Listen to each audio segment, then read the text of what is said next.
어렵다. 어려워요? 네. 어떤 이해가 안 돼서 혹은 이해가 된 것도 있고 안 된 것도 있고 이게 내 맘대로가 내 생각대로가 되지 않아서 네. 너무 쇼크해지고 있는 약간. 저는 당연히 그냥 가만히 있으라 할 줄 알았는데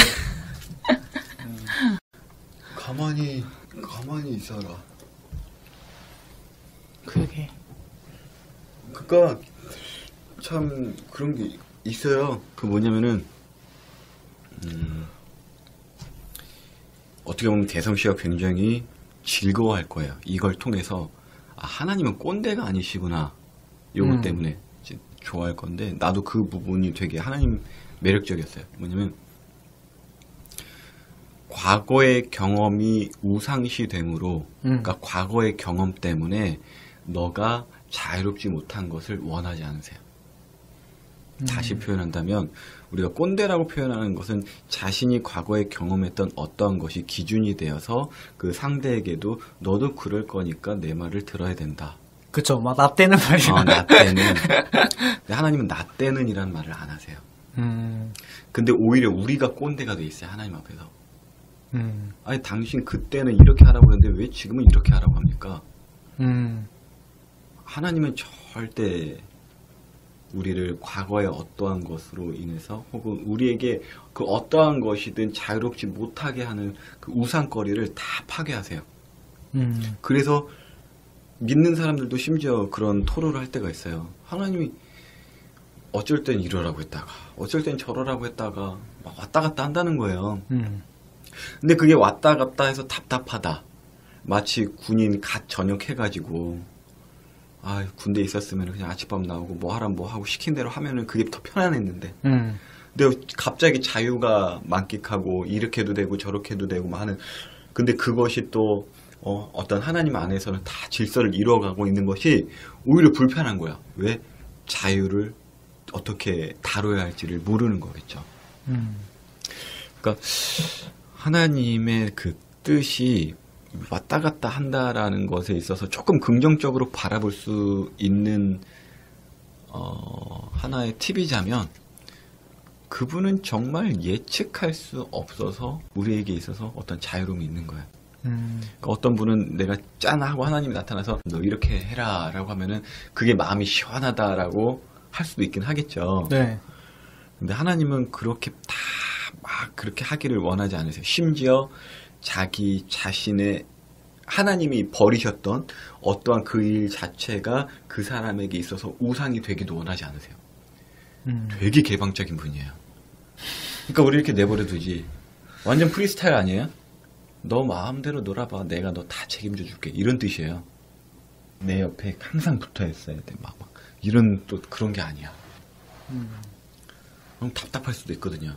근데 이렇게만 생각하고 막 한다면 정말 인샬라, 무슬림 거기 내에서도 막 여러 가지 체계가 나눠지고 율법주의가 돼버리고. 근데 하나님은 되게 프리한 분이에요. 되게 자유한 분이라는 거죠. 진리를 알면 진리가 자유케 해요. 근데 저는 막 그 하나님의 뜻이라고 하는 게 그게 무슨 뜻인지도 잘 모르겠어요, 솔직히. 그쵸? 하나님의 뜻이 있대. 근데 있다고 하는데 그게 뭐 어떤 게 하나님의 뜻인데 그런 것도 모르겠고 아까도 말씀하셨지만은 어떻게 보면 귀에 걸면 귀걸이고 코에 걸면 코걸인 것처럼 그 뜻이 자꾸 변해서 그냥 솔직히 좀 저같이 좀 악의적인 마음을 품고 있는 사람이라면 그걸 응용해가지고 오히려 막 사람 돈을 빼앗고 이렇게 히틀러처럼 할 수도 있을 것 같아요. 근데 알아요, 사실. 모른다고 하지만 알아. 히틀러가 하나님의 뜻대로 산 것 같아요? 그건 아니죠. 그거는 믿는다 안 믿는다를 떠나서 다 알아요. 우리가 되게 알게 모르게 되게 우리 마음 가운데는요 자기 자신을 합리화시키려는 그 기술들이 굉장히 많아요. 그래서 모른다라고 이야기해요. 근데 사실 다 알아. 핑계할 수가 없어. 무엇이 옳은 것인지 다 알아요. 이게 하나님의 잘못된 것을 갖고 이게 하나님의 뜻입니다 라고 하는 그 사람에게서도 핑계할 수 없어요. 근데 애매한 것들도 있잖아요. 그렇죠. 애매한 것도 있죠. 그렇죠. 우리가 했던 것처럼 예를 들어 낙태라든가 뭐 존엄사 이런 거는 뭐가 하나님의 뜻이다라고 혹은 말하기가 혹은 마음 먹기가 애매하잖아요. 근데 이건 또 어떻게 해석을 해야 돼요? 이 이해를 위해서는 정말 성경의 처음 부분이 필요한 것 같아요. 그게 뭐냐면은 하나님이 사람을 창조하시고 당신의 형상대로 지었다라고 해요. 근데 그걸 어떻게 표현하시냐면 우리의 형상대로 사람을 짓자라고 하세요.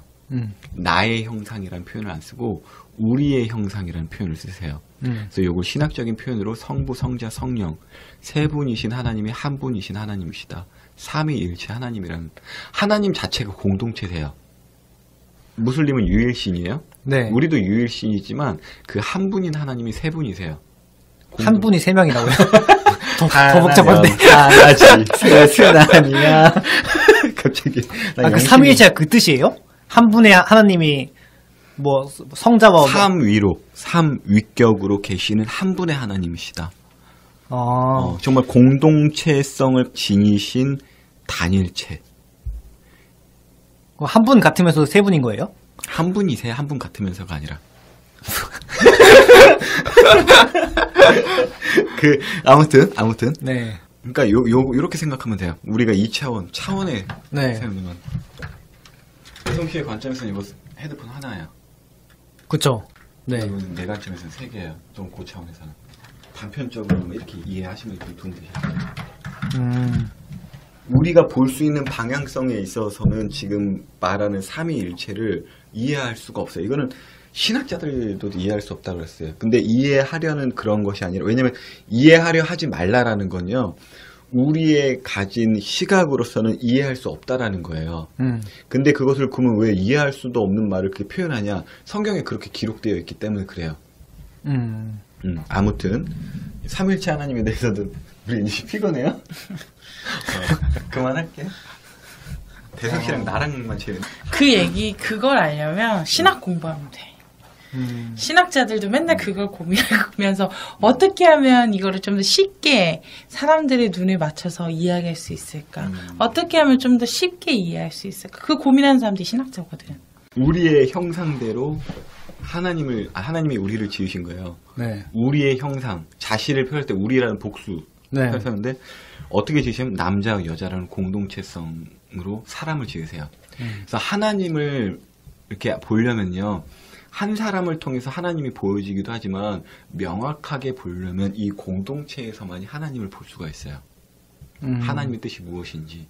그럴 때 낙태나 뭐나 여러 문제에 있어서 그의 결정이 어떠한 한 사람의 하나님의 뜻이다라는 그 표현으로서 함부로 결정지지 못한다라는 게 공동체성에 있다라는 거예요. 그러니까 그래서 우리가 이렇게 이야기를 하는 거예요. 조금 애매하죠? 지금 내가 표현하면서도 많이 애매하다라는 표현을 썼는데, 아무튼 여기에 더 나아가 필요한 게 뭐냐면, 하나님께서는 우리에게 모호하게 주신 게 없으세요. 그리고 금지 명령은 딱 한 가지였어요. 맨 처음 태초 당신의 형상대로 지은 그 두 사람이 한 몸이었어요. 한 몸이었다고요? 남자와 여자가 똑같이 자궁동체였다고요? 그러니까 이게 좀 그게 있어. 그 두 사람이 한 몸이었어요. 한 몸. 부부가 한 사람, 일심동체인 것처럼. 우리가 둘이 이렇게. 이게 하나님의 형상을 온전하게 볼 수 있는 첫 계시였어요. 네. 창세기의 그 기록에 따라간다면.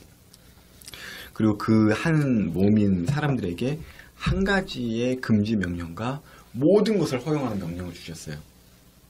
그러니까 뭐냐면은 대성씨에게 하나님이 대성씨와 대성씨 와이프를 지으시고 너가 뭐든지 다 해도 돼. 네.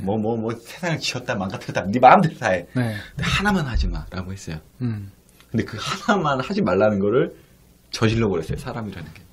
되게 보면 미련하죠. 나머지 갖고 놀 거 엄청 많은데. 근데 그것을 하나님이 예지하고 계셨어요. 이미 알고 계셨어요. 그러니까 그럴 것임을. 근데 아까 말씀하셨던 것 중에 어떤 그 하나님이 본래의 모습을 그러니까 추상적으로만 보려면은 한 사람이 아니라 공동체의 모습을 봐야 된다고 하시잖아요. 그렇죠. 그러면 그 관점에서 낙태나 존엄사 같은 것도 어떻게 보면 하나님의 어떤 뜻을 공동체로서 볼 수 있는 거잖아요. 음. 그러면은 현대 사회에서 봤을 때 그냥 무조건 다수결 원칙 아니에요? 모든 그 어떤 난제라든가 그런 것들이 그냥 다수결에 의해서 모든 것이 다 결정되면 다수결이 무조건 하나님의 뜻이다. 이렇게 귀결될 것 같아서. 그러한 내용이 성경에도 있어요. 근데 다수결은 아니에요. 다수결을 하나님께서 사용하시는 건 저는 무조건 인정해요. 뭐냐면 제비를 뽑는 것은 하나님의 뜻에 달려 있다라는 성경 구절이 있어요. 그러니까 옛날에는 다수결 제도가 아니었고 이렇게 제비가 이렇게 해가지고 어떤 것이 여러 가지 우리가 안건이 있는데 여기 우리가 기도하고 여기서 뽑혀 나온 게 하나님의 뜻이다. 이런 제도였어요. 다수결도 어찌 보면 제비 뽑는 거랑 비슷하죠. 그쵸. 사람들 여러 마음 가운데 있는 그 생각들이 어떻게 뽑혀 나갈 것인지에 있어서.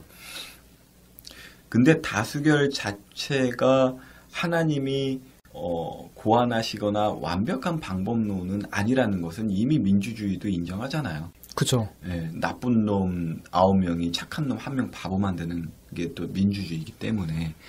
그래서 지금 현재 일어나는 그 정치적 이슈나 낙태에 대한 결정, 뭐 법률적으로 어떠한 일이 결정되어지고, 사실 그 간통이 이제 민법이나 거기에 있어서는 이제 뭐 제재할 수 없다 뭐 그런 거 있었을 때, 그럼 그거 넉넉히 바라봐야 되냐? 아니요, 그거 반대하고 해야 되죠. 하지만 그것이 허하시고 결정되는 그 모든 것에 있어서는 하나님이 지금 허락하시는 게 있다라는 거예요. 근데 이게 되게 나도 말하면서도 안타까운 게 뭐냐면요. 세상은 계속 하나님께서는 그 방향을 허하신다라고 표현하지만 사람들이 그걸 계속 일으키는 거예요, 사실은. 일으킨다고요, 그죠. 사람의 욕심이. 그죠. 간통 짓고 쟤는 처벌받고 싶지 않고 막 하여튼 여러 가지. 그래서 굉장히 뭐랄까 악해질 거예요. 악해질 거예요. 그 약이 관영하면은 이제 성경의 어떤 사례들을 보았을 때 예수님이 오실 때가 다 된 거죠. 그럼 지금 오셔야 되는 거 아니에요? 전 충분히 약하다고 생각하는데. 이거보다 더 악해지겠죠. 뭐. 이 악하다는 것의 그 관점에 있어서는요, 하나님이 없어도 살만한 세상이 되는 것. 하나님이 없어도 살만한 세상이란 건 육신의 평안함도 있지만요, 다 내가 하나님이 되겠다는 거예요. 심지어는 영원히 살겠다. 근데 이거는 뭐 과학의 발달 그런지 않다 하더라도 예전부터 사람에게 있었던 계속적인 일들이죠. 근데 그 영혼을 탐할 수 있는 사람, 그 사람 때문에 힘없는 사람들이 어마어마한 핍박을 받는다는 거죠. 진시황이 불로초구 하려고 얼마나 사람들 뺑이 쳤어요. 우리 2부 해야 되는데. 알았어? 아니야. 네. 재밌다. 그러면 이분은 그 교회는 누구의 것인가 했는데 네. 일단 저는 잘 모르잖아요. 그러니까 간단하게 설명을 해주시고 들어가시면 좋을 것 같아요. 나도 몰라요. 근데 저번에 말씀하시기를 막 교회를 지으면 일단 개인의 소유가 아니게 되고 네. 교회법. 네, 뭐 그런 게 있다고 하셨잖아요. 네. 네, 그거부터 좀 시작하시면 좋을 것 같아요. 그래요. 그럼 바로 시작할까요? 네. 네.